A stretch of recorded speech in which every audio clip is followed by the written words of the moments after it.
everybody, welcome back to my channel. In today's video, I want to share my winter routine for hair, makeup, and skin that looks great all day long. Right now we are in New York. We're visiting the city again for a couple days to really get in the holiday spirit and experience everything it has to offer. It's my favorite this time of year.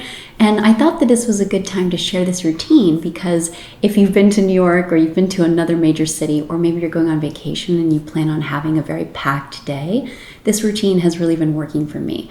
It ensures that my hair looks good, my skin looks good and feels comfortable, and my makeup looks acceptable for many, many hours through many activities. So let's get started. So the first thing I did was shower and I washed my hair. So while my hair is air drying, I will go on to the rest of my skincare, and it's a very simple routine. The products will change depending on the season, what I'm liking, anything that's new and caught my attention, but more or less it's always the same basic steps. That is to cleanse and then tone. You know I love Biologique Recherche P50, so I'm using that at the moment.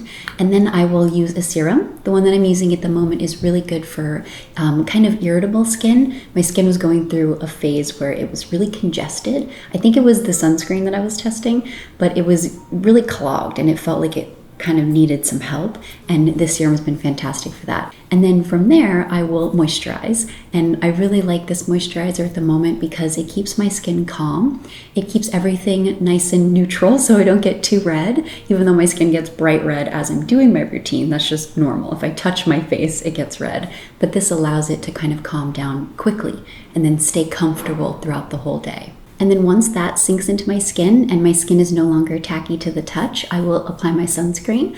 And I like a variety of sunscreens. I've been trying a bunch the past couple years, and I tend to favor mineral-based the most, though I have tried some chemical that have been very good. So I'll link a couple of my favorites down below for you.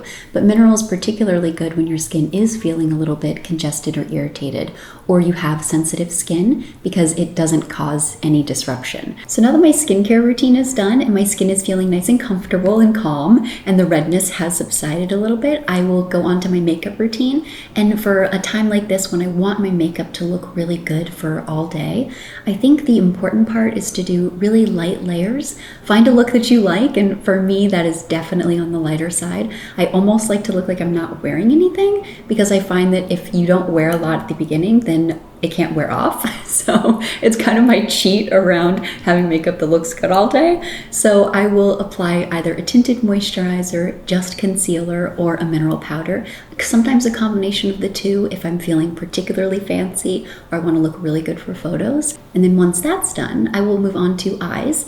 And I've got the same basic steps that I follow for every routine that I use. In all of my past makeup videos, you'll be able to see something similar. And it always starts with eyebrows. So I will lightly fill them in with either a pencil or powder, depending on what I have in my makeup collection at the time, what I'm interested in, what someone on the internet convinced me to buy, and what a friend recommended. The list goes on and on. So at the moment I'm using a pencil to lightly fill in any empty spots, and then a brow gel to set it all so that it just stays in place all day. Now, more often than not, my eye routine is just a lash primer and then a mascara. I like something that separates, has a smaller bristle because I have small eyes and can really get in there and open up all the individual lashes. But right now, and for most of the colder weather, I really like to be a little bit more dressed up, and I like to play around with eyeshadows more. So I have a two-step eyeshadow routine that I love. It gives me a nice look that kind of enhances my eyes, especially if you have an eye shape like I do with a hooded eyelid and very little space.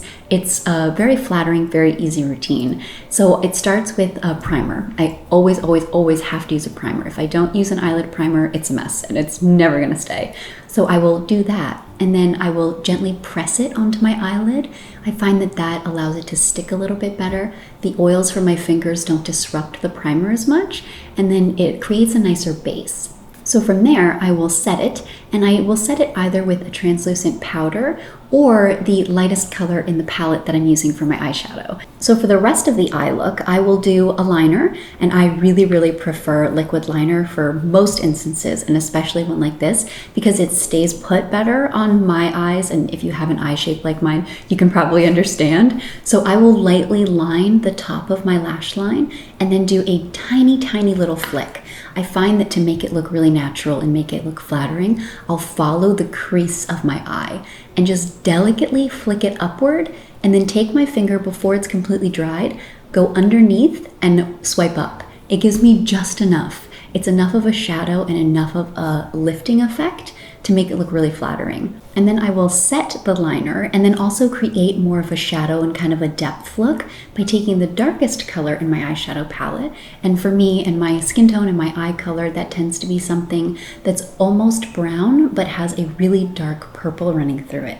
So it doesn't look overtly purple, but that richness really helps bring out my eyes. It makes it not look muddy, because eyeshadows can look very, very muddy on people with olive undertone because the undertones will kind of contradict each other and it just looks like you got punched in the eyeball. So I find that finding the right shade makes this so much easier. So definitely go to Sephora, go to Makeup Counter, play around, swatch them on your hand, on the inside of your wrist, and then of course ask for recommendations from the staff, because that's how I found the colors that really work for me. So I will take that darkest color on a pencil brush. This is a brush I've had for a really long time and it's perfect. It's the perfect shape for me. It's firm, but not too firm so it doesn't hurt my eye.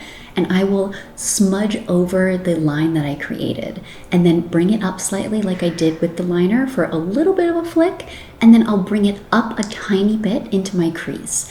And I do that by kind of pressing and pulling it just a touch. I don't want to be too aggressive because then I get red and it kind of confuses what the colors look like, but just enough to create that depth. So that then, once that's all done, I will take a fluffy brush, go back into the lighter shade that I used, and then just brush over all of that to blend it all together. It creates this really nice, subtly smoky effect. It takes 2 eyeshadow colors, 1 liner, and it looks fantastic. It works all the time.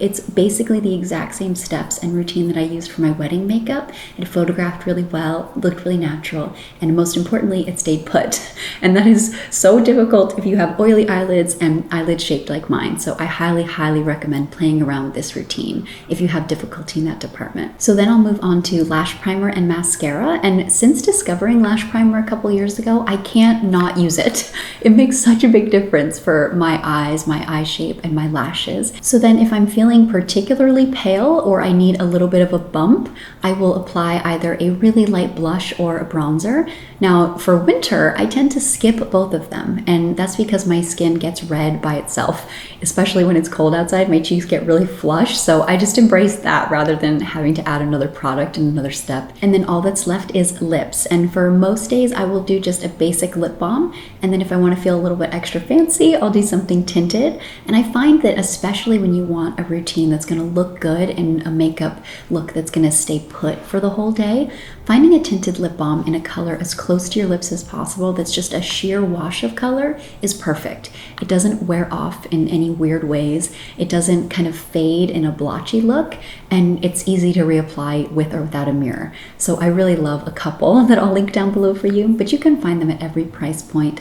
They're so easy and something you just chuck in your bag for any time you're feeling slightly dehydrated in the lip department. Now that my skin and makeup routines are completely done, I will move on to hair. And since I washed my hair at the beginning and it's been air drying, at this point it's typically about 80 to 90% air dried, which is what I like, because then I can either let it continue to air dry if I have a lot of time and it's nice and warm outside, or if it's cold outside like it is today, I'll blow dry it. So I've been blow drying my hair with my new Dyson. I love this thing. I talked about it in one of my recent videos, and it's so good because it's really fast. It doesn't dry out my hair. It doesn't leave it looking frizzy, and it gives it a nice shine. So I will blow dry facing down and try to do that so that it doesn't disrupt my kind of wavy hair too much. I like to keep the texture intact if I can. And more importantly, just make sure that everything is dry so that I'm not going in for the rest of my routine on wet hair. So I will do that on medium heat and then fast speed. It makes it really quick. And then I will always seal it with the cool shot. The cool shot is so important because it makes your hair shiny. Make sure that the style kind of sets a little bit, and it just makes sure that everything is slightly less vulnerable, because when your hair is really hot and when it's wet, it's a little bit more delicate. So you want to make sure that you're treating it with a little TLC. So once my hair has either been air dried or rough dried, I will go in with a hot tool to kind of redefine anything and give me a little bit more definition where I want it.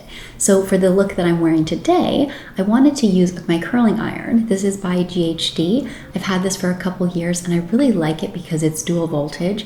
It heats up so quickly. I think it's like 5 seconds and you hear that beep that it's ready. And it gives me a nice natural effect without being too damaging for my hair.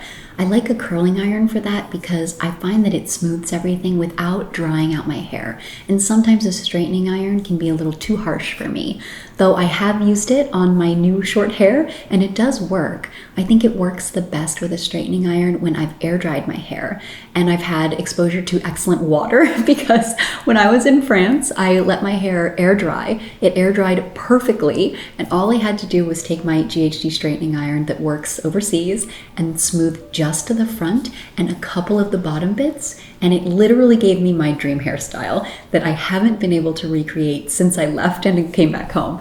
So to get it kind of in the way that works for me now, I've been either air drying or rough drying with my Dyson and then going in with the curling iron.